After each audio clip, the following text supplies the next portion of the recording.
Receiving an allowance without having to tackle any household chores is a pleasant perk. However, the routine sarcasm from my mother-in-law, Julia, at 32, and working as a web designer often dampens the experience. Sharing a home with my husband, Ethan, and my mother-in-law has its challenges, especially considering our differing perspectives on work and domestic responsibilities. Originally part of a corporate environment, I transitioned into freelancing after marriage, a change welcomed by both my employer and me. The familiarity with my previous company ensures a steady stream of projects, sparing me the hassles of commuting and allowing a more concentrated effort on household tasks. Despite the satisfaction on both ends, my traditional mother-in-law doesn't share the enthusiasm. She harbors a belief in the conventional role of a wife as a homemaker, a viewpoint she expresses regularly. Despite my husband's attempts to reason with her, asserting that contemporary couples support each other, my mother-in-law remains resistant. According to her, my freelance work is merely a side job that doesn't contribute significantly to the household finances. Balancing my web design work with household chores during my free time hasn't impressed my mother-in-law. Her dissatisfaction stems from the stark contrast between my non-traditional approach and her expectations of a more conventional housewife.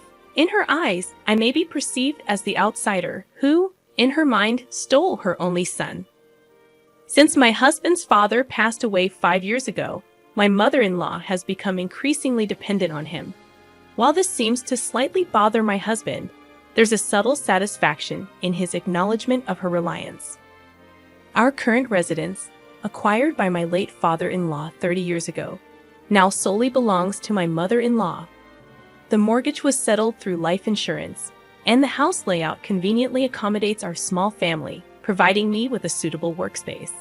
Despite the occasional tension, our home becomes a gathering place for my mother-in-law's friends, who have been part of the neighborhood for over 3 decades.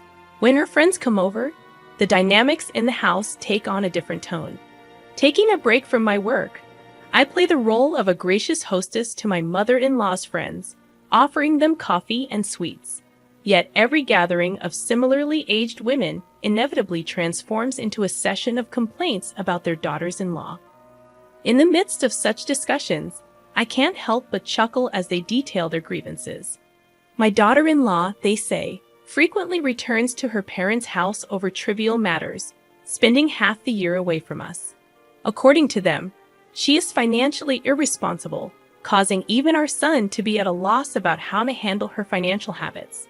Debt collectors have even paid us visits, they lament.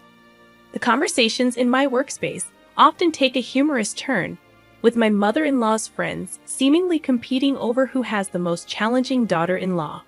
Rarely do they praise their daughters-in-law. If, by chance, one of them offers a compliment, "Your family's daughter-in-law is wonderful. She manages the household while working," my mother-in-law responds with a disgruntled expression, dismissing my work as nothing more than a side job. Amidst the laughter and gossip, my mother-in-law loudly questions the worth of my job, wondering aloud how much I actually earn. The discussion shifts to the spending habits of daughters-in-law, contrasting their personal expenses with the notion that the husband's earnings are meant for the family. The room erupts in laughter at this notion, reminiscing about the unthinkable nature of such discussions in their younger days. Unable to endure the repetitive tales of the past, I drown out the noise with headphones, focusing on my work. The modern-day daughter-in-law, myself included, often becomes the target of belittlement, making it unbearable to listen. One day, during a family dinner, my husband suggested buying a new car. My mother-in-law, quick to react, questioned why he needed his wife's consent for such decisions. Despite my husband's attempt to explain that it's a family decision, my mother-in-law insisted that he, the one with a driver's license, should choose any car he likes. Caught in the middle, my husband sought my help, and I diplomatically deferred the decision to him.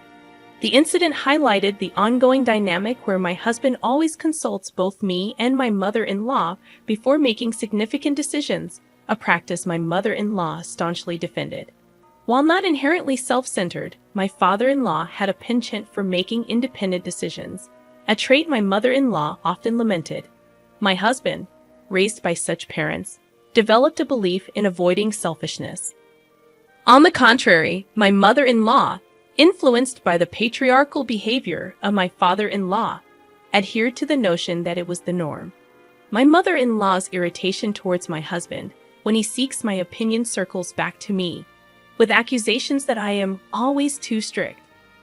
I found myself at a loss for words in response to her criticism, as it's true that I tend to voice my concerns rather than making decisions independently. To my surprise, my husband, aligning with his mother, blamed me for his inclination to check with me before acting. Months into our marriage, I realized that my husband never defended me in front of his mother, even when it was just the two of us. His apologies and claims of prioritizing me seemed less convincing over time. The recent incident of choosing a new car cast a shadow on our relationship. Initially considerate, my husband ultimately failed to support me in front of his mother. Concerns about our future together began to surface, and I pondered alternatives to the current dynamics. I wished my husband would not mistake indecisiveness for kindness, and I longed for my mother-in-law to express her thoughts more directly. A month later, my husband's new car arrived, and the enthusiasm was palpable. The joyous invitation for a drive and the admiration from my mother-in-law turned sour when the cost was revealed: $660,000. Shocked by the extravagant choice, I confronted my husband about the financial implications, only to receive nonchalant responses and an offer to use a loan. My mother-in-law, quick to defend my husband, criticized my complaints about the expenditure, stating that I had given him the freedom to decide. Frustrated, I questioned the feasibility of affording such a luxury, only to be met with my mother-in-law's sharp retort: "It's not like you're paying, so you have no right to complain." Feeling unheard and dismissed, I argued that I contribute to the family income through my work. However, my mother-in-law, with an unusual harshness, questioned the legitimacy of my earnings, asserting that my little side job couldn't possibly match my husband's substantial income of over $100,000 a year. She regarded me with contempt, and just as I was about to assert that my earnings supported us, I noticed my husband had disappeared. Tolerating this treatment for too long, I reached my limit. My mother-in-law's declaration, "A daughter-in-law like you should just get out," echoed in my ears. It wasn't only her putting up with things, and discussing my salary seemed trivial now. Angry at her words and disappointed by my husband's indifference, I felt he was to blame for our dispute, given his usual indecisiveness. Fed up, I declared, "Understood then. I will leave," and headed to my workspace to pack up my computer and essentials. As I left the house, I informed my mother-in-law that I would return for the rest of my belongings later. Her angry gaze followed me, while my husband remained unseen in his room. As my mother-in-law screamed, "When you step into this house again, it will be after signing the divorce papers," I left without responding. Her abusive words, a first-time experience, bewildered me, but I chose not to engage further. Leaving my husband's house, I sought refuge at my parents' home. Surprised, my mother inquired about what had happened. Unable to specify, I lamented my lack of judgment and how my husband, who once cherished me deeply, had changed. Sharing the interactions with my husband's family with my parents brought some relief. With no children in the picture, my mother advised me to consider divorce sooner rather than later, given my financial independence. Over the weekend, with my father's help, I moved my belongings out of my husband's family home. My husband and mother-in-law remained elusive. Standing in front of my husband's room, I quietly spoke, "You took care of me for a long time. Can you sign the divorce papers?" Slipping the documents under the door, I heard his indifferent voice, "I've signed it. We're done here." As the divorce papers were returned to me, ending my marriage without a word to my mother-in-law left me with a lingering sense of sadness. After 2 years in a house filled with few happy memories, I decided to quietly leave and head to the city office to submit the divorce papers. If a piece of paper could resolve everything, then all the better. The plan was to stay at my parents' house for the time being and continue my work there as I prepared to embark on a new life alone. As I geared up for this solo journey, my mother suggested I stay with them for a while, stating it would be less worrying than living alone. My father, too, voiced his concerns, warning that Ethan and his mother could unpredictably show up at my place. Although I initially considered such scenarios unlikely, life at my parents' home proved comforting. Thankfully, my job flexibility allowed me to work from anywhere, so I decided to extend my stay at my parents' house for a while. 2 months passed, and just as my ex-husband and mother-in-law were fading into distant memories, an unknown number flashed on my phone. Initially hesitant, I thought it might be a mistake, but after repeated calls, I answered only to find my ex-husband's frantic voice on the other end. "Why didn't you answer the phone?" he asked, sounding confused. Ready to end the call, I responded that since there was no need for us to interact anymore, I would hang up. His next question caught me off guard. "Wait a minute, why isn't my smartphone working?" Without much interest, I suggested he contact the mobile phone company. However, a sudden realization struck me, and I inquired if he had been depositing money into the bank account. I used to deposit my salary, along with his, into our joint account, but it was always short due to the performance-based nature of his health product sales job. Normally, I would deposit money at the end of the month, but for the past 3 months, only his salary had been deposited. As the pieces fell into place, I left in the middle of the month, and the new car's loan payments might have kicked in. My ex-husband remained silent. "I've been managing the household with my income up to now. From now on, please manage your own living expenses," I calmly asserted over the phone. Inwardly, I felt the urge to say, "You reap what you sow," but I chose to refrain and quietly ended the call.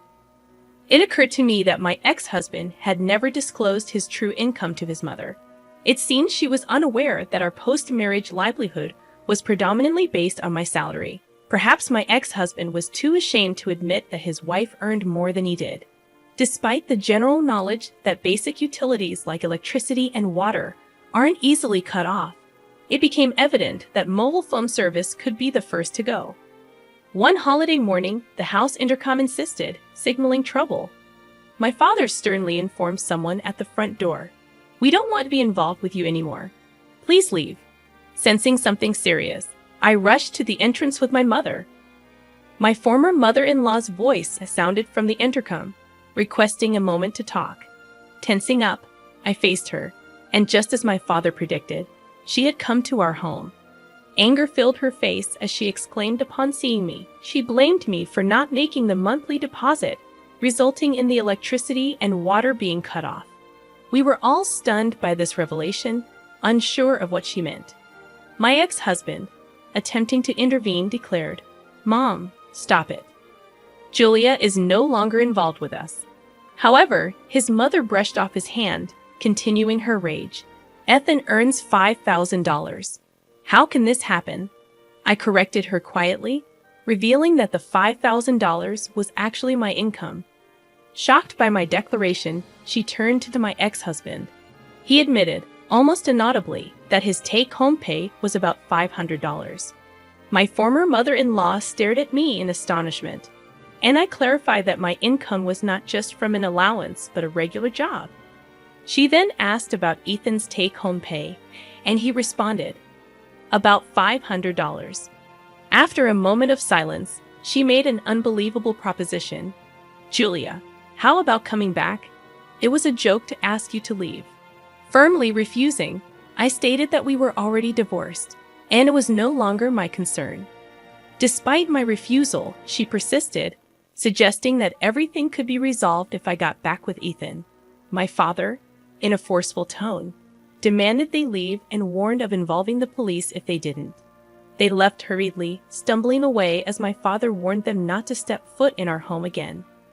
Reflecting on their unreasonable behavior, my mother was furious, but my father seemed even more indignant. I was relieved that we had cut ties with such people. As time passed, through a friend of my ex-husband's, I learned about his subsequent situation. He had to give up his parents' house, including the land, and moved into a small apartment with his mother. The rarely used new car was sold, settling the remaining loan with the money from the house and land sale. Despite the loan being paid off, my ex-husband squandered money on gambling, and his whereabouts became unknown. My former mother-in-law was diagnosed with dementia and now resides in a nursing home. Meanwhile, I am doing well in my job and currently live alone. Recently, I started dating a man I met through work. He understands that I was previously married, and he is committed to his job, not relying on his spouse's income or indulging in extravagant purchases like my ex-husband did. While we haven't discussed marriage explicitly, I feel that we have a serious future together,